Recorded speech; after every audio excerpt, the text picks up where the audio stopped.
Kailangan na tayong magpalabas ng mga kambing kasi nga makakabawi tayo for today's video dahil wala ngang ulan. Pupunta nga rin pala tayo ng palengke guys para bumili nga ng garab kasi nga naputol yung aming isang garab at walang gagamitin nga si partner. Kaya tara, samahan nyo kami sa aming araw for today's video. Welcome again guys sa aming buhay. This is me Inday at your service pala. Kahit na hindi kayo nagtatanong.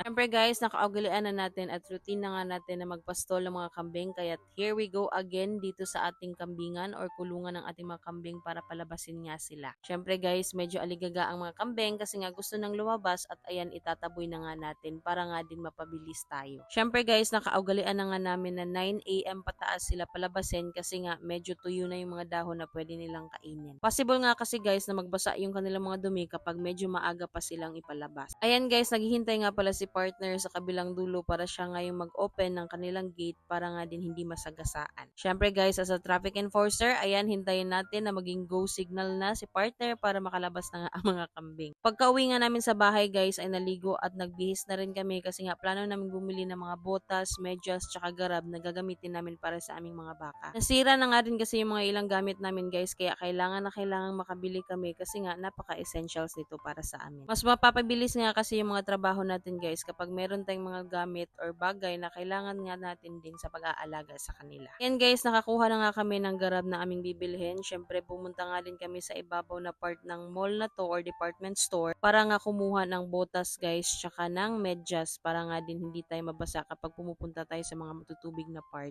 Syempre guys, fit check natin yan kung sakto lang sa ating paa at nang pagdating sa bahay ay saktong-sakto na rin talaga. Konti nga lang yung binili namin guys pero napakamahal na nga talaga ng bilihin sa ngayon kaya talagang kailangan na magsumikap tayo. Syempre guys, kinahapunan sinuot agad natin yung ating bota para nga matry natin kasi yung nakaraang botas ko guys wala na talaga. Literal na overuse na ngayon guys dahil yung kanyang mga sugat ay talagang napakalalaki na at talagang makikita mo na yung loob na paa mo. So anyway guys, ayan na nga si partner at naglipat na siya ng mga baka. Ilalagay niya yan guys sa mga place na maaari nilang matulugan ngayong gabi at kung saan pwede nga din pala silang makakain kahit papano. Tuwing umaga nga lang kasi kami nagbibigay ng kumpay guys kaya kailangan namin yung mga pinamili namin kanina. Ayan na nga pala si Jack guys at na-adjust na nga namin yung kanyang busal kasi nga last time talagang bumao na rin sa kanyang ulo. Syempre guys, kapag tapos na tayong magpastol ay kailangan nang itaboy ang mga kambing para nga makapasok sa kanilang kulungan. Sa napapansin ko talaga guys sa mga kambing ay meron silang great memory kasi alam nila kung saan sila papasok or uuwi. Nagdadala nga lang din talaga ako ng stick kung minsan guys kasi nga meron tayong mga pasaway din ng mga ilang kambing. Yung tipong kahit ilang tawag mo na ay ayaw talagang makinig sa'yo at todo pasaway pa rin. Syempre guys, ito pa rin yung ating daan pa uwi. Kung yun yung palabas natin kanina, syempre ito pa rin pag uwi. Alangan naman.